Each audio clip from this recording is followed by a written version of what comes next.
प्रायोजक राम बंधू लोणचं, आता प्रत्येक जण जिंकेल. धाराशिवच्या परंडामध्ये पुरात अडकलेल्या लोकांचं हेलिकॉप्टरच्या सहाय्याने रेस्क्यू. लाकीबुकी गावात पुरामुळे अनेकांचे संसार पाण्यात, महिलांच्या अश्रूंचा बांध फुटला.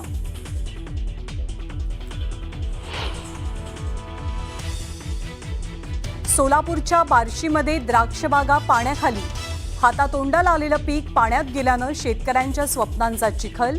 मदतीसाठी शेतकऱ्यांच्या सरकारकडे नजरा.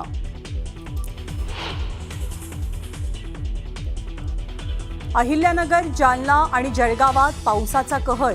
प्रशासनाकडनं पूरग्रस्तांचं स्थलांतर. शेतीसह संसारही पाण्याखाली. बीडमध्ये ढगफुटी सदृश पावसामुळे सिंदफणा आणि मांजरा नदीला पूर. नदीचं पाणी गावात शिरलं. एनडीआरएफकडनं मदत कार्य.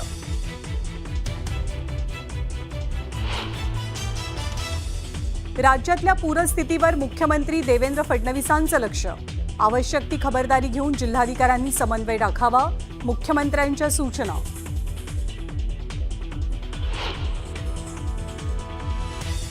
गोपीचंद पडळकरांच्या विरोधात महाविकास आघाडी आक्रमक. महाराष्ट्र संस्कृती बचाव मोर्चाच्या माध्यमातून हजारो कार्यकर्ते पडळकरांच्या विरोधात रस्त्यावर.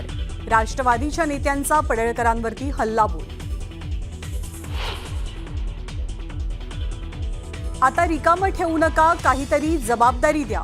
धनंजय मुंडेंची पक्षश्रेष्ठींकडे मागणी. तर उपमुख्यमंत्री अजित पवारांचा सकारात्मक प्रतिसाद. ठाण्याला मेट्रो मिळावी म्हणून आंदोलनं करावी लागली. तर 2019च्या सरकारनं कामं थांबवली. मुख्यमंत्री आणि उपमुख्यमंत्री दोघांचाही मवियावरती निशाणा. मुंब्रा बायपासवर 3 तरुणांचा ट्रक खाली येऊन मृत्यू. विरारमध्येही रस्त्यातल्या खड्ड्यांमुळे झालेल्या अपघातात एकानं जीव गमावला. आणि राज्यभरात शारदीय नवरात्रोत्सवाला सुरुवात. घरोघरी घटस्थापना. तर देवींच्या मंदिरात दर्शनासाठी भक्तांची गर्दी.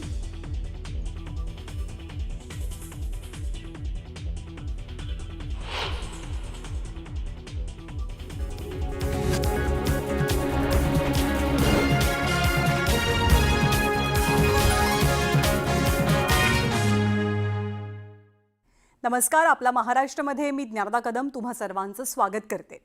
एकीकडे राज्यभरामध्ये नवरात्रोत्सवाची धामधूम पाहायला मिळते. नवरात्रोत्सवाचा उत्साह आहे. तर दुसरीकडे राज्यातले शेतकरी मात्र संकटात सापडलेले आहेत.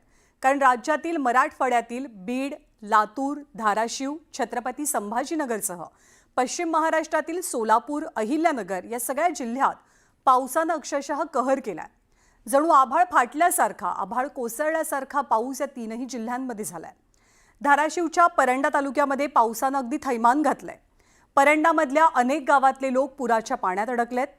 पूरग्रस्तांचं हेलिकॉप्टरच्या मदतीनं रेस्क्यू ऑपरेशन पार पडलं. तर सोलापूरमध्ये सुद्धा पावसाचा कहर पाहायला मिळतोय. जळगावात पावसाची कोसळधार सुरू आहे. तर बीडमध्ये सुद्धा अतिवृष्टी झाली आहे. अहिल्यानगरात ढगफुटीसारखा पाऊस बरसलाय. आणि बुलढाण्यामध्ये सुद्धा पावसाची कोसळधार पाहायला मिळते. त्यामुळे राज्यात सर्वदूर पावसाचा हाहाकार सुरू आहे. मराठवाड्यासोबतच पश्चिम महाराष्ट्राला ढगफुटी सदृश पावसानं अगदी झोडपून काढलंय. रस्त्यांना नद्यांचं रूप आलंय. तर शेताला तलावाचं. हातातोंडाशी आलेलं शेतीतलं उत्पन्न अगदी मातीमोल झालंय. त्यामुळे शेतकरी मोठ्या संकटात सापडलाय. आणि आता मायबाप सरकारच्या मदतीशिवाय यातून सावरणं कठीण आहे, अशीच प्रत्येक शेतकऱ्याची भावना आहे.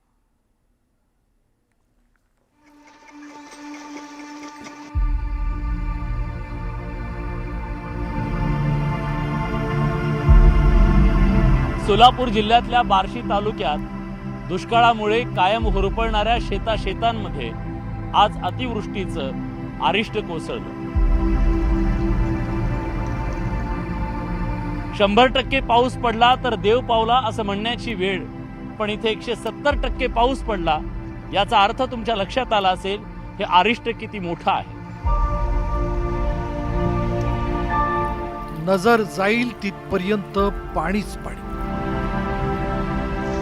पाय टाकावं तर गुडघ्यापर्यंत बुडावं. पिकं पिवळी पडलेली. शेंगा नासून गेलेल्या. शेतकरी चिंतेत सापडलेला. सोलापूरच्या बार्शी तालुक्यातील ही परिस्थिती राज्यातील इतर जिल्ह्यांपेक्षा वेगळी नाही. सध्या राज्यातील 36 पैकी 30 जिल्ह्यांमध्ये थोड्याफार फरकानं हेच संकट दिसून येतं.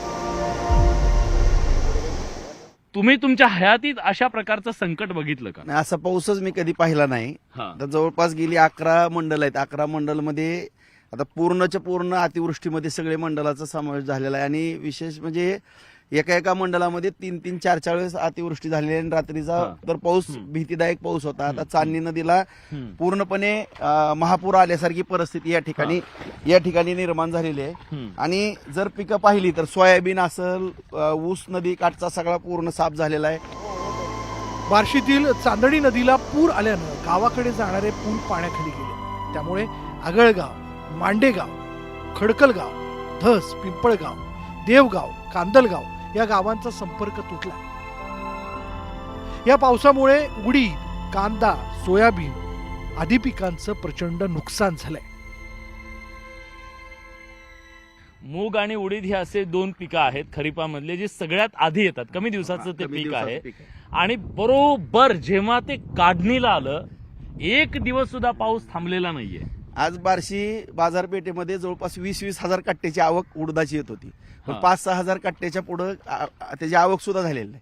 मुगाची तर कुठंतरी एक 200-400 कट्टा, फक्त 200-300 कट्टा आवक आलेली असेल तर आली असेल, नाहीतर आवक पण आलेली नाही. बार्शीच्याच उत्तर भागातील बेलगाव, मांडेगाव, ताड सौंदणे आणि शेलगाव, भोयरे गावाला पावसाचा जोरदार फटका बसला. वादळी वाऱ्यासह आलेल्या जोरदार पावसानं शेतकरी मेटाकुटीला आलाय. प्रचंड सुसाट असा वारा आणि पाऊस, हा, त्याबरोबर ऊसाची भरपूर झालेली वाढ. 8-9 महिन्याचा ऊस होता. हा. आणि प्रचंड असा वारा आला आणि वाऱ्यामध्ये पूर्णतः सपई झाला सगळा ऊस. हा, हा. खूप जवळजवळ 1.5 लाख रुपये खर्च झाला होता या ऊसासाठी. आता बरं. कापणीला आलेला होता, हातातोंडाला आलेला घास होता हा. हो. परंतु निसर्गानं पूर्ण नेस्तनाभूतच करून टाकलं ते.